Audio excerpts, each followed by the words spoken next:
Hi there, and welcome to my video. Today, I'm going to show you how I make this mixed media piece with using some of my favorite supplies. So I'll go through it step by step so maybe you can duplicate it. I am using a watercolor paper today. It's 140 pounds, and I find that that's a great weight to use with all these different papers that I use on top of it. So those are jelly print papers that I made, and I have a few pieces of collage paper that I've collected as well from different collections. So I'm just kind of cutting them up and ripping them up, trying to figure out a good system of putting them down. At this point of the game, I am not really thinking too much about the structure of it. I'm more looking at the colors and how they will all work together. Today's theme for me, I usually try to think of a little theme.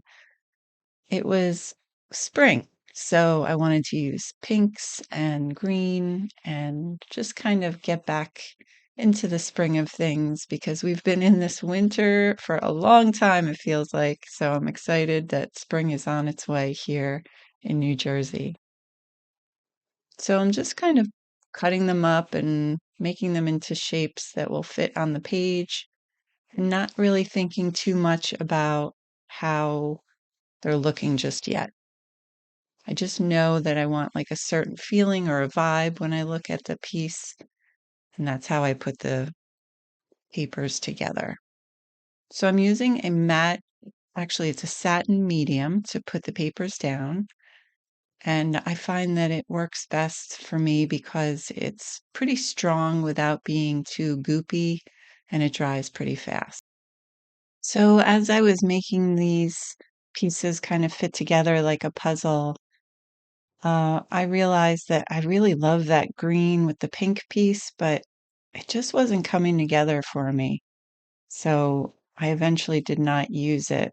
I wanted to make it work, and it probably could have worked in many different combinations, but for some reason it just wasn't working for me. So I just kind of pulled it out and went with what I felt was working for me. And that's a lot of this collage practice is really just what you like and what kind of color combinations work for you. I know a lot of people like to talk about composition, and at some point that is important to kind of get your eye moving around the entire piece. But I think art is really a personal journey, and we should treat it as such and not get too caught up in the technical aspects of how you're putting it together. I think a lot of it for me is just following my gut, what feels right, what looks good to me, even if it doesn't totally make sense at the time. I just kind of try to stay in the moment and play and enjoy the process. So I'm just putting a layer of the satin medium on top so that all the papers can absorb that, and it creates a barrier for the next layer that I put on. So this color that I'm using is called Naples Yellow Red, and I'm also using that really pretty jewel tone of bright aqua green. I am mixing both of them with a little parchment. It's kind of like an off-white, almost like a cement color, but I find that it really tones down the colors just a little bit so they're not looking like they're coming straight out of the tube.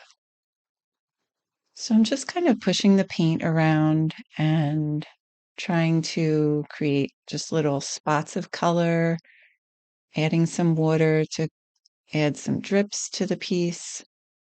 And I know at this point, for a lot of people, we get worried about kind of ruining it or covering it up. But I always remind myself that we can always wipe it off. And you can always also do another layer on top if I don't like what I put down. So I'm just kind of blotting a little bit of it off. It got a little crazy there. And, the editing is a big part of painting. It's painting a little, maybe taking some off, adding some more. So it's all a process that kind of, it's like a give and take on the paper.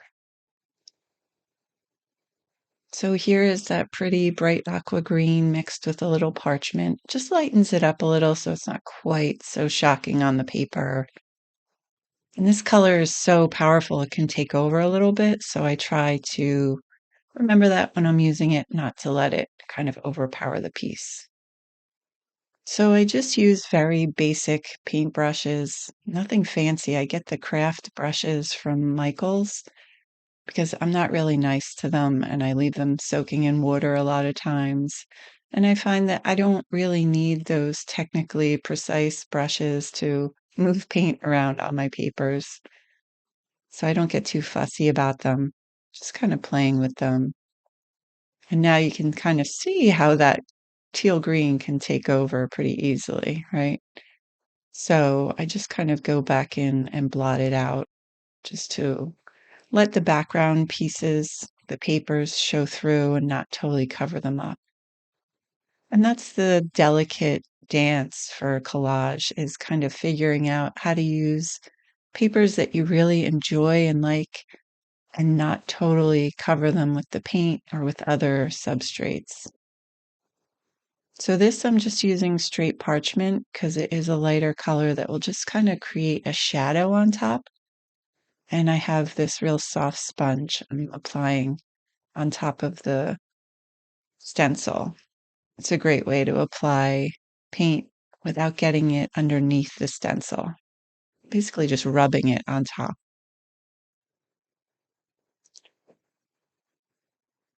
So you can kind of see that nice little shadow on top. It doesn't overpower.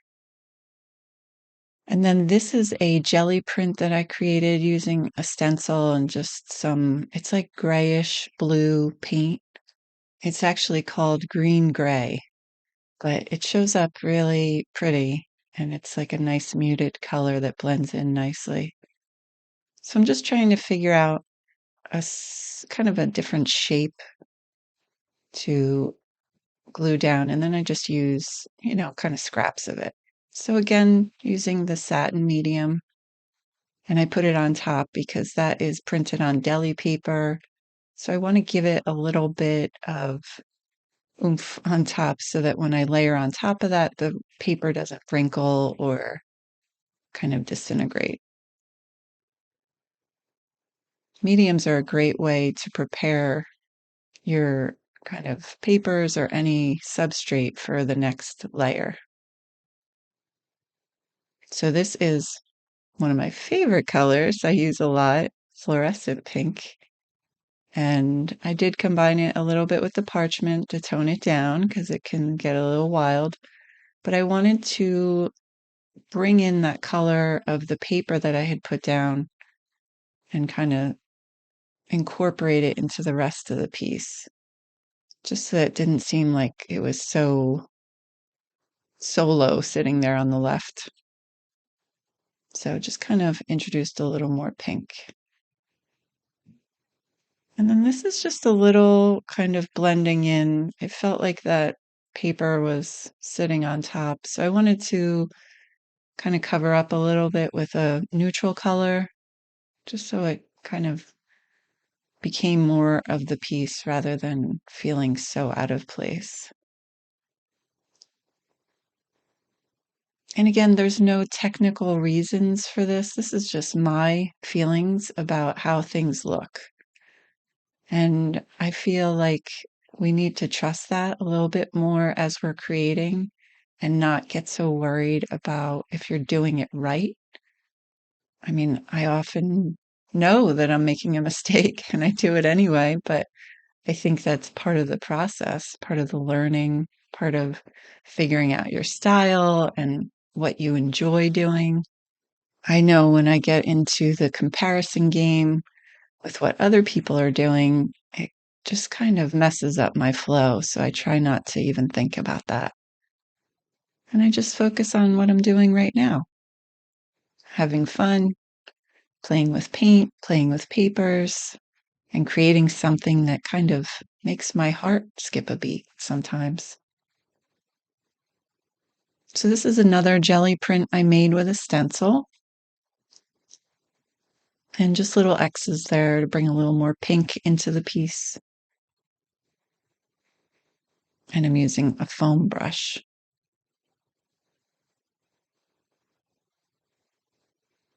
These are all just little extras that I add at the end because it kind of adds more color and more objects, and it helps your eye move around when you're looking at it.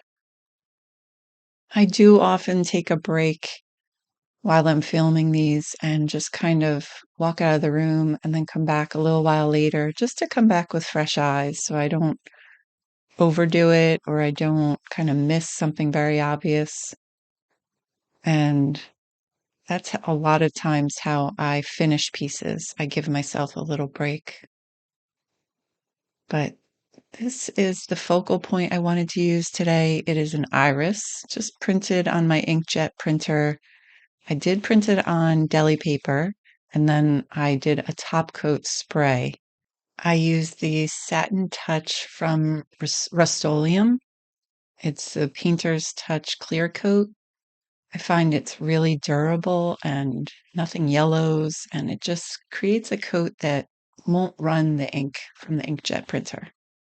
But I did give it a day to dry, so that it was really solid. So you can kind of see as I'm putting the satin medium on top, it's not running at all, which is great. Because usually that ink will just smear all over the place.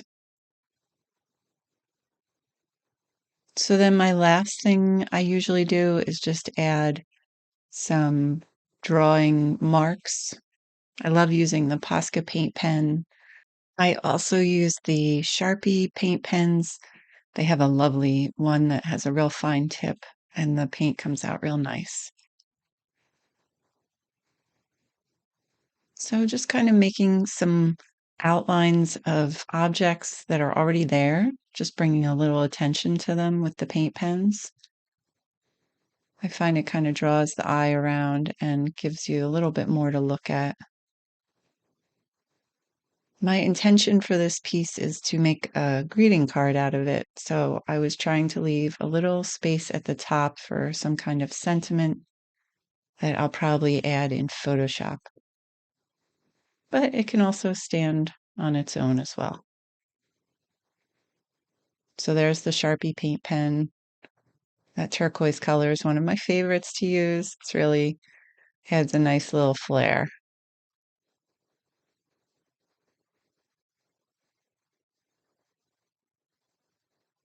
And just all the little details is really what makes a piece your own. And I love doing these little last marks in the end to kind of just bring it all together. And I think that's also a great place at the end to add some just kind of objects that people notice are signature of your style. And here is the final piece. You could see all the little details and the colors up close and see all the papers still kind of showing through, which is fun.